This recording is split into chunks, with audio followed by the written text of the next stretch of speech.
CM Jaganmohan Reddy గారి మీద దాడి తర్వాత చాలామంది ప్రముఖులు, నాయకులు కూడా రెస్పాండ్ అయ్యారు. అయితే ఈ తరుణంలో ఏపీలో తమిళ యాక్టర్ విశాల్ తన మూవీ ప్రమోషన్ చేసుకుంటున్న సమయంలో ఒక టీవీ యాంకర్ వచ్చి ఆయన కొన్ని క్వశ్చన్లు అయితే అడిగారు. జగన్మోహన్ రెడ్డి గారి దాడిపై మీ స్పందన ఏంటి? అలాగే నెక్స్ట్ ఏపీకి సీఎం ఎవరని ఈ 2 క్వశ్చన్లకి ఆయన విస్తుపోయే సమాధానం అయితే ఇచ్చారు. జగన్మోహన్ రెడ్డి గారిపై దాడి చాలా బాధాకరం.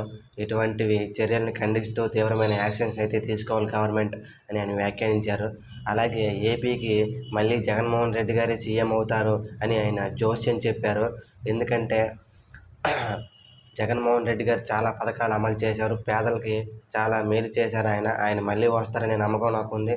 అలా అని నేను ఏ పార్టీకి వ్యతిరేకం కాదు, ఏ పార్టీకి సపోర్ట్ కాదు. ఐ లైక్ జగన్మోహన్ రెడ్డి గారు. అండ్ ఏపీలో చాలా డెవలప్మెంట్ అయితే నేను చూశాను. మళ్ళీ ఆయన వస్తే మళ్ళీ డబుల్ రెట్టింపుతో డెవలప్ అవుద్దనే నమ్మకం నాకైతే ఉంది అని ఆయన వ్యాఖ్యానించారు. ఆయన వ్యాఖ్యలపై మీ అభిప్రాయం ఏంటో కామెంట్ రూపంలో కామెంట్ పెట్టండి.